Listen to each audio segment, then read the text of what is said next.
Since its launch in 2005, Broad Street Review has sought to promote the exchange of viewpoints rather than any particular point of view. To that end, we welcome commentary from professionals and amateurs alike about the performing and visual arts, as well as any other field of interest to our eclectic group of contributors. The following interview was submitted to Broad Street Review, powered by Rep Radio.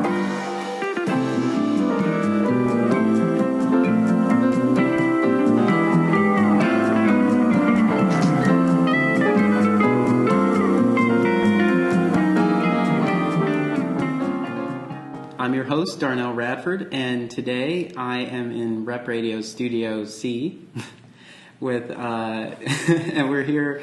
I'm here with the Executive Director of Outreach, John Orr. John, welcome to Rep Radio. Thanks for having me. Happy to be here. I was thinking about it, and I realized that you and I have known each other for 17 years, and then I realized how old I was. Right, yeah, so exactly, yeah. Back in 2000 when we were both kind of embarking on this journey in the arts at the Franklin Institute. We were ticket slingers at the Franklin Institute. Yep. At the Toot. And it's been kind of great to see where you end up. And I think it is interesting how many people work in arts and culture but stay in our sector but just bounce around to different places, lending their expertise and building on their knowledge and so on. So I thought it'd be great to kind of touch base with you and learn a little bit about Outreach in the process. Yeah, great. Yeah. So tell us about John Orr. Who is John Orr? On the record, off the record. No, so I guess I'll stick to the arts and culture side of things. Yeah. So I got started in the field back in '97 at the Franklin Institute, and while I would love to say it was all part of this grand career plan to enter the arts and stick there forever, it was really because my sister worked in HR and I needed a part-time job. So. But I got in there and pretty quickly was hooked on the nonprofit model of business. Stayed there for 4 years. We ran into each other in 2000. And I bounced around a bit. I left there, went to the Academy of Natural Sciences. From there, back to the Franklin Institute for a little while.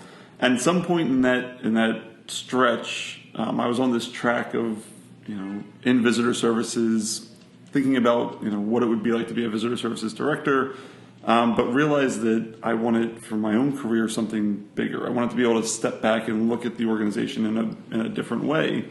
And so when I was 26, I said I'm going to be an executive director. And so I quit my job at the Franklin, and immediately realized I had no idea what an executive director actually did, and I was severely underqualified and.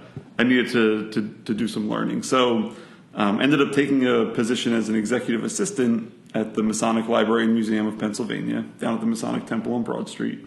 From there, ended up at the Fleischer Art Memorial, which is where I first ran into Outreach in this whole story. After a while at Fleischer, learned a great deal there, working with a phenomenal executive director. I ended up at the Chemical Heritage Foundation as the director in the president's office. And it was from there that I ended up at Outreach. I always find it interesting to figure out how people assume leadership roles, because you can either start your own company and you are the executive leader, right? Yeah, or you work your way up. And either way, you kind of end up looking back on things and maybe realizing that you had some of this to begin with. Or, so when I was, I can remember being at Franklin talking about, I don't understand why we do it this way. Right. I remember saying, we have what appears to be a bunch of faceless policies. Like a bunch of policies we can't point to an individual who put them in place, so we can't override them, we can't do anything about them because it's not exactly clear who set them in place, but we are just so used to running that way, and it works. You know, and also like things not that I didn't understand years ago, I understand now, like quite often. And I think Felicia would probably pat herself on the back for a lot of these things. I often say, like, there were so many things I didn't understand then, but I kind of wish that, you know, my current situation would embody some of those, those things.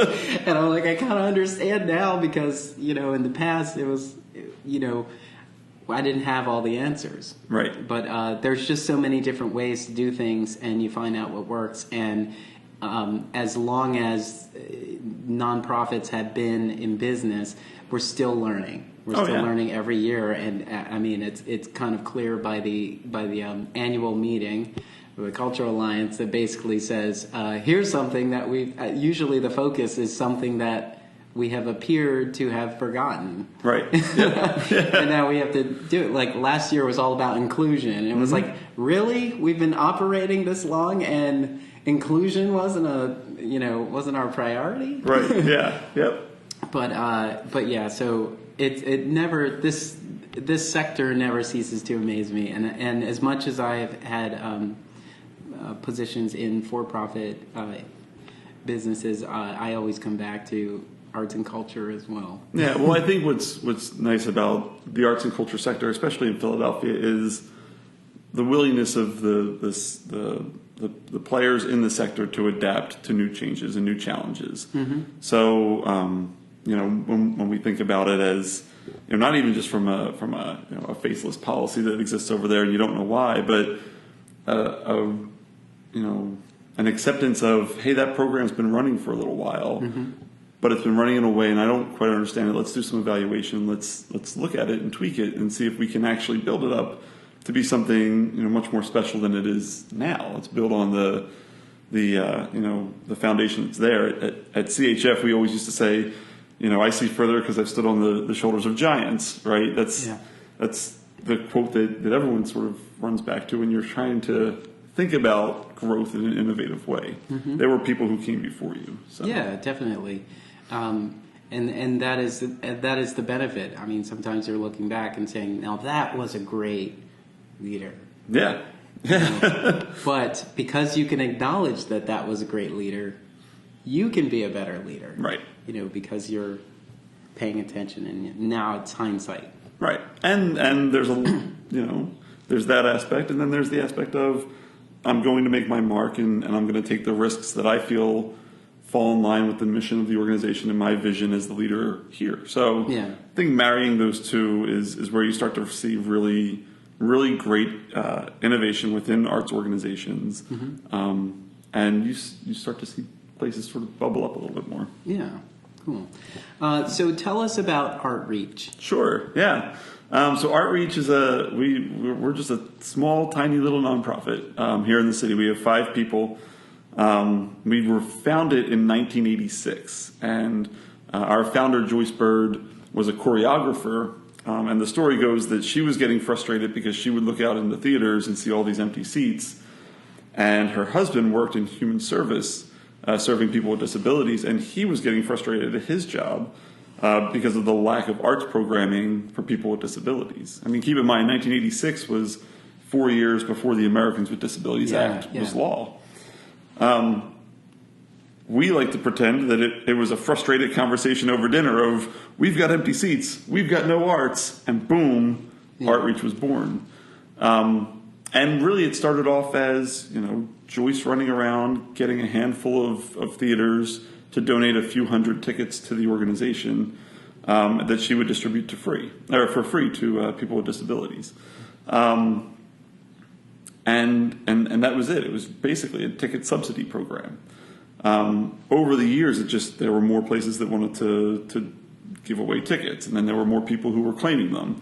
And so by the time 2014 rolled around, Artreach was serving about 13,000 people per year, which is pretty sizable. Yeah. When I came on board, and I came on board in 2015, and I started to assess the organization a little bit. And what we started to find out as we got feedback from the people we served was that, observing the arts is one thing. It's great to be included in observing the arts, but what piece was missing was this participatory, immersive creation of art that people weren't getting. And so we started to look at art programming, and I looked at my staff. At that time, we had a full staff of 6, and we were running about 12 programs. And I just kind of was like, well, this is challenging, right? There's more programs than we have people to run them. We're kind of getting in our own way a little bit. And the things that we could be really great at, the things that we were founded to do, we're not great at because we're constantly trying to spin our wheels in these other programs. So we went through this really thoughtful exercise of eliminating a bunch of programming. And we got sort of buttoned down to 4 core programs, which was the ticketing program that we were founded on, our Encore program, which is this immersive, experiential arts programming, a new program called Access Admission that allows anyone with an access card to manage SNAP benefits. Okay. They can use that at 37 sites in the city now for $2 admission. And then this idea that we could bring a human service sector and an arts sector together to have open conversations with regional leaders on cultural accessibility. And we call that CAFE. That's the Cultural Accessibility Forum and Exchange. Huh. And so we went with those 4 core programs. And all of a sudden, in 2015, we served 47,000 people. Wow. And then in 2016, we served 95,000 people. And then we just closed out our 2017 year, and we served 160,098 people. Oh my God! And during that time, we actually reduced our staff. So we have 5 people who are serving that many individuals in the city, on a cash budget of $450,000 a year, which is all absurd. None of that makes sense, but for some reason it's working. And the reason it works is that we now have 226 arts organizations that donate in-kind services to us. And we've got 205 human service agencies that are our members, and all of their clients get access to the things that we offer. Oh. Well, those are great. That's a great reach for outreach. Yeah. So this idea of not being lost in the conversation has been a big focus of ours. We no longer will accept the fact that we've partnered with you on a project, and when the paper comes out or whoever comes out to cover it, they just want to talk about the big name partner that's associated with it. We make sure that our name's always woven in now. And our arts partners are really excited about it.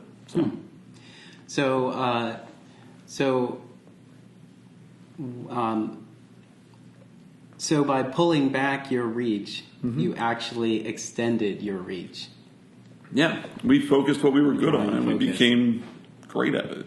Yeah, I mean, it's this whole idea of the, creative destruction of your organization. It's peeling back all these layers that have built up over the years and saying, so what is it that we're actually really great at? What are we best positioned to do?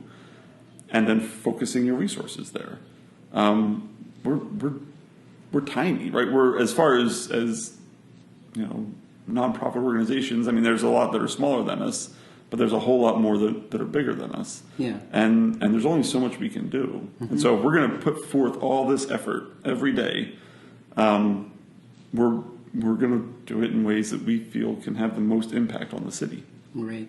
That's another thing for us as Philadelphians to be proud of. We have a lot of small cultural organizations that are mighty. Yeah. That have such muscle. Small but mighty. But when you think about it, you're just like, really? Right, yeah. 5 people? You have 5 other people who help you do all of this? Yeah. It's mind-blowing, but it's inspiring at the same time. Yeah. So how does... So I want to know how does an organization get involved with outreach, and also how does an individual benefit from outreach? Sure. So there's a couple ways. So we have this sort of two tracks, right? We have what we call arts partners, which are arts organizations in the city that will work with us to adapt their existing programming or provide subsidized ticketing. There's no fee for them to join, but once we identify a new arts partner, there's a really good chance that we're going to ask them to contribute in a way that is not going to have a monetary return for them per se. But we'll help them adapt their programming. We'll do accessibility training for them, and we'll help them build new audiences in the arts. The other side is from the human service agency perspective. So we have a membership program that human service agencies can be a part of. And the membership fee ranges from $125 to $450, and it's an annual membership, and it's based on a sliding scale of your budget. Once you're a member of Outreach, all of those opportunities that we've created with the 220 some odd arts partners become available to you, either through subsidized free tickets, adapted experiences, anything that we're really working on, we throw up on our arts calendar on the website, and any human service agency can grab those opportunities. It's up to the human service agency to make those opportunities available to the clients that they serve. In order to become a member, though, you have to be committed to serving people with disabilities or people who are in extreme poverty. So how do you find out? If people are being served? Like, how do you receive that feedback? So the way that Outreach works from the member perspective is all of those experiences that people go to. If somebody wants to go to the theater for free, they're doing all of that work is being funneled through Outreach. So that 5-person staff that's always running, that's because human service agencies will request tickets. We actually set up all that reservation stuff and take care of all the details for them before the show starts. And so that, from that perspective, we can track exactly down to the individual the number of people who are going through every single Outreach experience at any given moment. To put that kind of into perspective, in the last year, Outreach brought in from its members an income of $113,000. We returned, I have the number here somewhere, we returned in value $547,793 in value for arts participation. Oh, wow. Which is a return on investment of 382%. But again, if this was the stock market, we'd be the best broker out there. So you've got a ways to go. A little bit, yeah, a little bit of progress. Yeah. But that's how Outreach has always worked.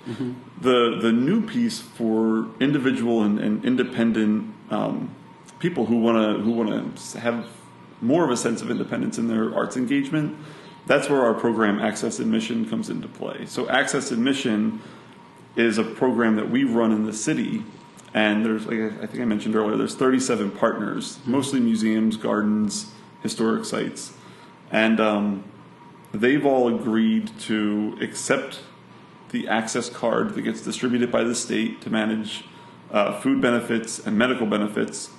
They've all decided to accept that card as an identifier for a significant discount in the arts. In the last year, that discount was used 133,161 times. Wow. Now, to put that in perspective, and it's good for the card holder and 3 guests. They can bring whoever. Everybody gets in for $2 per person. It takes, what would be a family of 4 who has $29 a week for food. It lets them go to the Please Touch Museum for $8 instead of $68. It's been just a huge barrier relief for a huge population of the city. But to put it in perspective, the 133,000 people who took part in that is like scratching the surface. There's 400, according to the Coalition Against Hunger, 484,000 people in Philadelphia who have that card. That's 1/3 of the population. For whatever reason. For SNAP, just for food benefits. Wow. You expand that to the 5-county region, and you're talking about 680,000 people, and across the state, 1.8 million. And so the need is just immense. Yeah. And while we're trying to chip away at it, it's still, we're chipping away. Mm-hmm. And I know for a while there was this kind of stigma for needing public assistance, but I can't help but think, being able to sort of flash your access card kind of puts you in this level of exclusivity in a way. It's like, oh, we definitely want you here. And I would assume that that's what it says for the card holders, and it tells these organizations, it tells those individuals that these organizations really want them to be here. Yeah, and I think it sends a very clear message of, not only do we want you here, but you are welcome. Yes. And I think that, for many populations who haven't engaged with museums in the past. I mean, we heard, I think it was 2 summers ago now, when Michelle Obama said, poor communities in Chicago felt like museums weren't for them. And that's a problem, right? Because museums and the things that you can learn there can supplement education in ways that schooling can't. And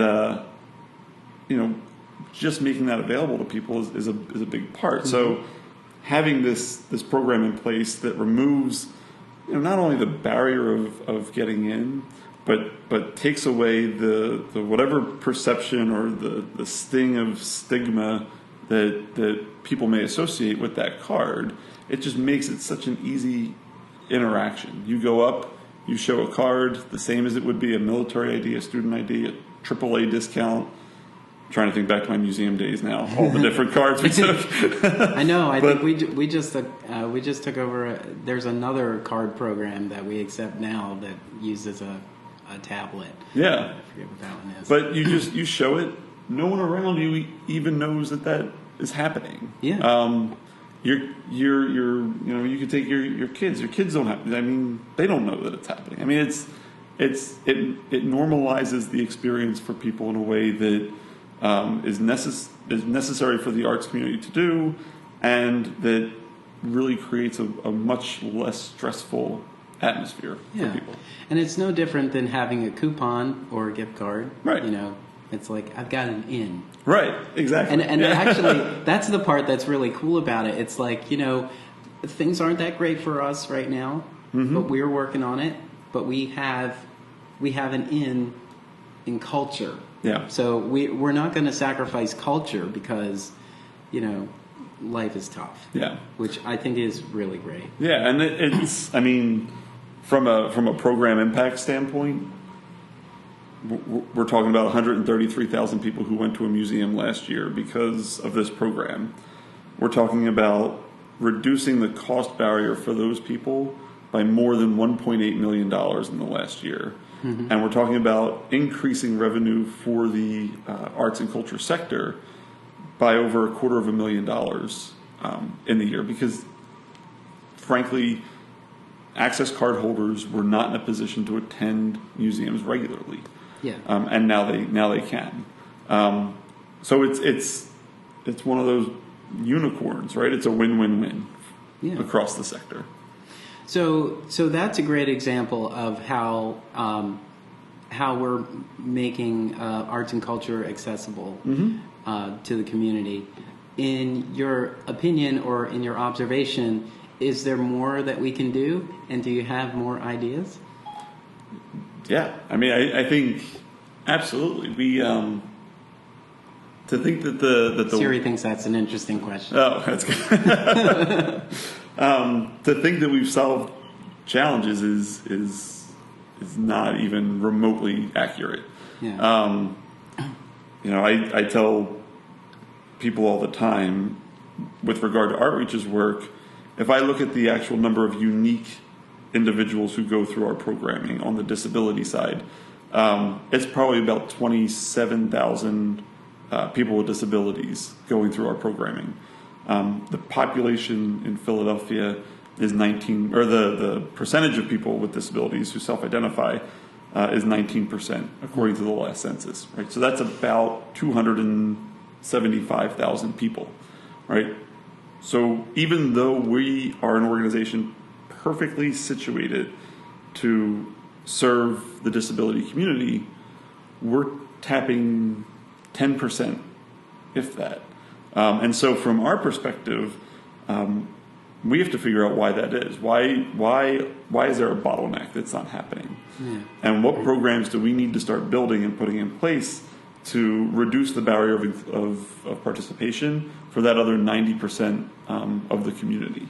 And I think that's what people really need to look at. It's every arts organization should be looking at how they're performing, where that impact is, and then how to expand that impact so that we can have a truly inclusive arts sector in this city. Yeah. We have a lot of theater companies that are working really hard to make the ticket cost much more accessible through partnerships with local foundations who are essentially subsidizing the cost. We had an organization that I believe their foundational support allowed for all of their tickets to be pay what you can or pay what you will.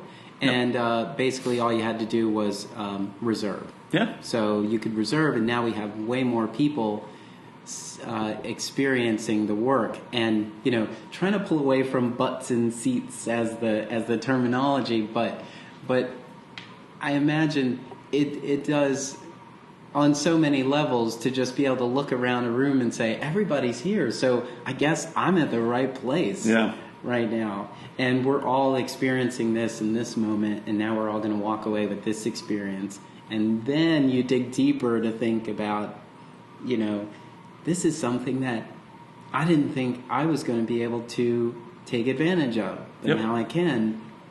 And what else can I take advantage of? Right. And it's sort of like a, like a gateway drug, or if that's a frame. I guess you go to one show and I need my fix. Right.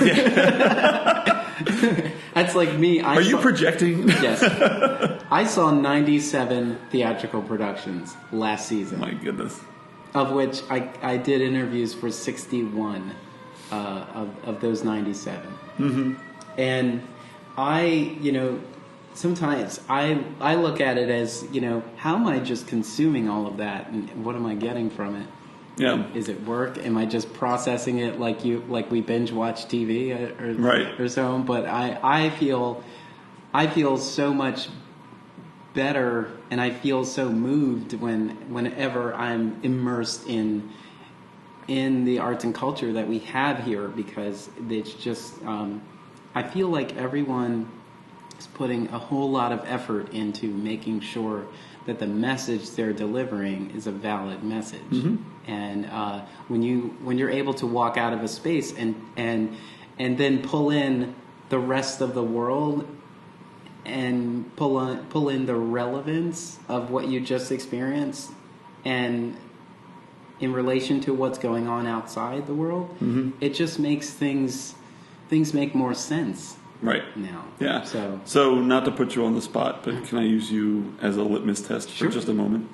Of those 97 productions that you saw, how many did you see that had accessible accommodation or any people with disabilities in the performance?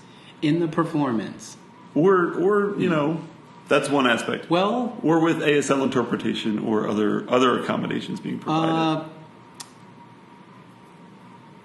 I don't know about the percentage, but mm-hmm. I can tell you, because for the most part, humble brag, I go to a lot of opening nights. Oh. But a lot of the shows I went to had a special night where, this particular night we're going to have ASL interpreter. Translator. Yep. Yeah, an interpreter.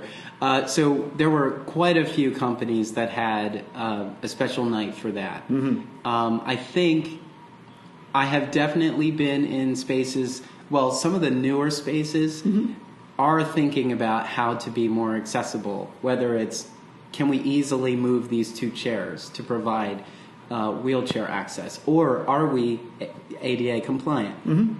I feel like I've been personally gushing over the Drake this year because they thought about all of that from the very beginning, and I feel like in both spaces, on the Proscenium and the Louis Bluver, I don't think it's an issue to have. I think the accessibility is more than accomplished there.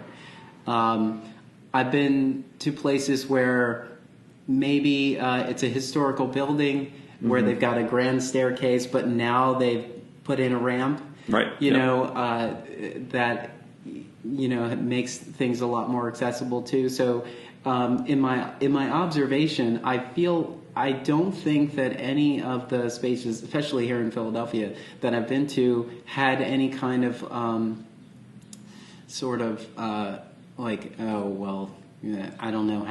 I don't know how someone with disability is going to get up here. I don't think that was an issue. There's maybe one space because they don't have an elevator, but I don't think. But I do believe that they have a solution. Yeah. So I think it's a good percentage of accessibility. I don't think that accessibility is an issue with most of the companies that are. I guess more of the successful companies established, and I think all of the venues they tend to have that need met. Yeah. So the ADA did a awesome job, and now that it's being updated periodically, the requirements are getting better. There's still a lot of work to be done. What's interesting about the work that Artreach is doing is that we're trying to be the catalyst for that conversion away from let's have an accessible show this night, right? And instead, let's focus on it's just accessible all the time. A universally designed experience. Yes. Because it does sound it sometimes comes off as a gimmick.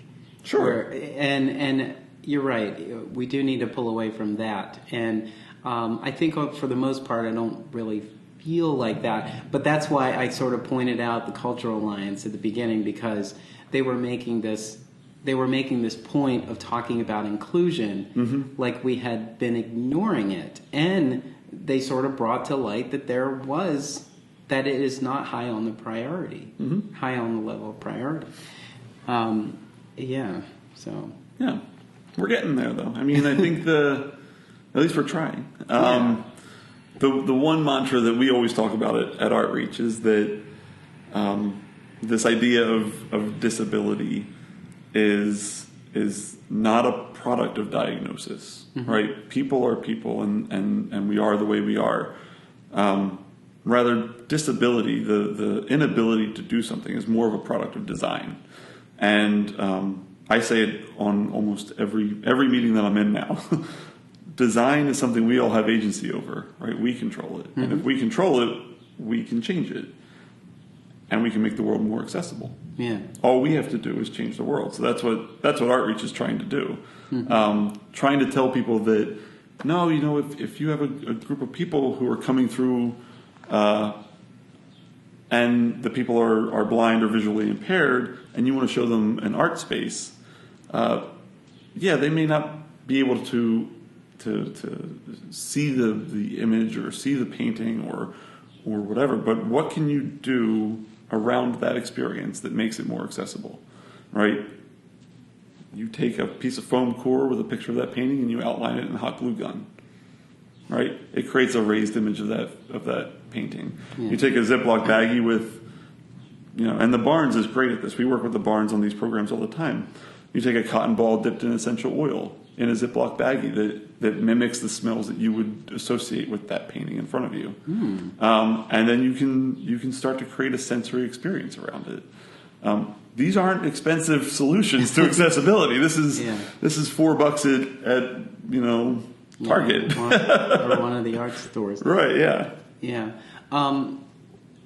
So you did mention a couple of organizations. Is there a particular organization that that Artreach works with that is doing sort of a stellar job in accessibility? Yeah, I mean, you can name the first one. I mean, I have to say right off the bat, the first one right now that we're really high on is the Pennsylvania Ballet. We had been working with them for a pretty long time on adaptive master studio workshop sessions. So we were bringing in people with cognitive disabilities into one-off workshops with John Martin, one of the principal dancers at the Pennsylvania Ballet, and they were at the Louise Reed dance studio on North Broad Street. And we would bring them in, and they would take part in this master studio class. Then they would go and see the rehearsal in the studio with the principal dancers, and then they would go and see the performance at the Academy of Music. So it was this sort of 3-part piece. Over the last year, after we got the Impact 100 gift, we kind of were like, all right, so how do we take that program and put it on steroids or whatever, right? So we partnered with the Pennsylvania Ballet and a school, St. Catherine's Day School, which serves kids with cognitive disabilities. We paired up 6 students from St. Catherine's with 8 dancers from the Pennsylvania Ballet. We put them together for 10 weeks with a choreographer, Jessica Kilpatrick, and we had them create an original ballet called I Am. They performed it at Fringe Arts in May. We have a documentary premiere because we filmed a documentary about the whole process. That premiere is at Prince Theater on September 19th. Tickets are $35. artreach.org/IAM. Don't wait for a discount. Right, yeah. Full price. It's almost sold out, so just go for it. But yeah, so that's, for the Pennsylvania Ballet to kind of be open to that idea was surprising. For them to also, in the same year, become the first resident company of the Kimmel Center to do a main stage sensory-friendly performance. When we helped them make the Nutcracker sensory-friendly, we did the same thing with the Jungle Book. And what that means is we made that a relaxed performance for an audience with autism. Yeah. So we advise them on all of their light levels, on all of their sound levels. Been seeing a big push in that accommodation. Yeah. Yep. Especially in the last couple of seasons. Yeah, there's a 6th theater, and I'm not going to remember all 6 theaters. There's a 6th theater cohort. People's Light is one of them, who are working with a guy named Roger Adichie up at Temple University, who's just an amazing thought leader on adaptive performances for people with cognitive disabilities. Great friend of ours. We call him in all the time when we have a challenge. We're actually going to a conference with him on Monday down in Austin, Texas. Oh. But yeah, and Charlie, our deputy director at Artreach, has threatened to take me and Roger line dancing. So we'll see how that turns out. What would you? What sort of? I mean, you've made a lot of valid points here. What if you were to? I guess if you were to go to a staff meeting today, just pick any cultural organization, and they gave you 5 minutes or so as a part of their staff meeting, what would you say to them? So if I walked to any random arts organization and had 5 minutes, my main takeaway from that opportunity would be the whole idea behind the social model of disability, that disability is not something that's created by a person. No single person is an issue. And I think, the ADA, the way it was written, same as a lot of other civil rights laws, is that they're not actively enforced, they're enforced by complaint. So the only people who were really going to complain about the ADA violations were people with disabilities. It created this dynamic that people with disabilities were an issue. And it's just simply not the case. The issue is that we have a world that was built for a lot of people, but not for everyone. But we can change that. And it's not, I have to hit the nuclear button and put in an elevator, I've got to gut my whole building. It's hot glue gun on boards and cotton balls with oil, right? There's ways to make things accessible. Or just really, one of your employees, just make them available to help someone come up get up some stairs. Right, exactly. Yeah. People just want to be able to experience the arts. And in Philadelphia, a city that we have where the arts are so rich and so deep and people want access to it, it's really our job as the sector to make sure that access is possible. Mm-hmm. And so I think, if I had 5 minutes, it would be, it's not that we should do this, it's that we have to do this. Mm-hmm. It's that it's not to make us feel good, it's to create equity across the city and to create opportunity for people who for decades have been told no after no after no. And if we as a sector just finally turn around and say, hey, how about a yes? We not only increase audiences in our own space, we unlock a sector that is 250,000 people strong of new patrons to the arts, people who feel welcomed, people who will bring their family and friends, and there is no real downside to it. Yeah. That's my pitch. Well, that's a good pitch. I'm sold. Right. Yeah. Now, how do we go get that money? Right. Yeah. Exactly. Yeah. Now, the funding part, conversation's a little bit different with funders, which is always the uphill battle, I guess. But we wouldn't be in this. We wouldn't be in this sector if we didn't like a challenge. Right. Yeah. Exactly. One thing that I think is really great is that I never interact with someone who works in the arts and culture industry and not hear them champion the work that they stand behind, their missions, or the work of other companies. It's never a competition. Oh, you're going to that museum? You should come to our museum. Right. Instead. Yeah. It's never like that. You're saying it's like, oh, you're going to the Rosenbach? Oh, they're part of that. They're part of the We the Detectives program that starts at the library and right, goes on. It's such a great thing. Did you do the immersive piece? Oh, it was so great. Now people can talk about it as if they were all there. And I think we spend a lot of time talking about what a great experience we have, and I could only imagine if the people in our community that are not as fortunate would overhear that and feel sort of left out of the conversation. So so that's where the work is. We need to make sure that everyone's involved in that. So we're not actually bragging about what a great time we had.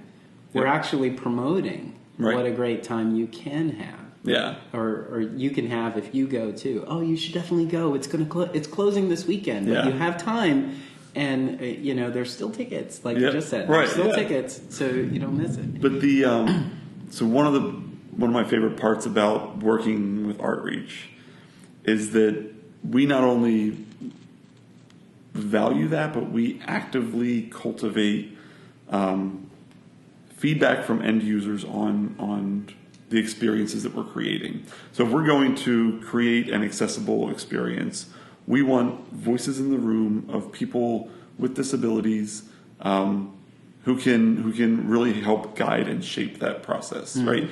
Buy into the co-creation model, embrace the nothing about us without us mantra from the disability rights movement, and get people in the room, right? I'm not a person who self-identifies as having a disability, but I lead an organization where that's our primary focus. Yeah. And who am I? Who am I to say what should be, or how something should be accessible? We have a lot of experience doing a lot of programs, but at the end of the day, nothing can replicate direct feedback from the community that you want to serve. And for us, that's how we gain buy-in. That's how we've built our reputation. We've developed relationships, and we've made sure that those relationships were significant and that they mattered, and that voices not only were heard, but were adopted into the planning process, the execution, and the evaluation of everything we do. Yeah. Well, that's great. I mean, this has been a great conversation. Getting to know a lot more about Artreach, even though I've been here for so long, for the past 17 years, well aware of Artreach, but learning more about the organization. How can our listeners support the work that you're doing at Artreach? I mean, the number one thing for us, if you go to our website, www.art-reach.org, you can certainly support us in a number of ways. If you're a human service agency and you want to become a member of Artreach, there's that option. Obviously, all of the arts organizations that are out there listening, we would love to partner with them if we aren't already. And for people who just are patrons of the arts and who value the arts in their own lives, you already know the transformative power, the impact that the arts can have on your life. We're trying to make that possible for more people, and the way that we're doing it is so efficient that for $3 we serve one person. Right, that's our ratio right now, and so any support that we get from individuals, from foundations, from philanthropists, has a return on investment that is unlike most other organizations in the city as far as impact is concerned. So certainly, if you're just a person who wants to see full access in the city, who wants to see underserved communities become a part not only of the arts sector, but to be active participants in it, then certainly we can take. We're always open online for donations and for support. So. No amount is too small. No, not at all. And blank checks right. graciously. Well, it's been a pleasure chatting with you as the sky opens up and hopefully brings us much cooler weather. We will wrap up this interview. John Orr, Executive Director of Artreach. You can find out more about Artreach by going to art-reach.org to find out about all of the many ways that this organization reaches into the community to make arts and culture much more accessible to more of the community.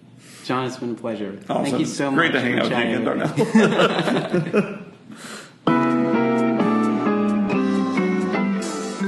Want to get involved with Broad Street Review?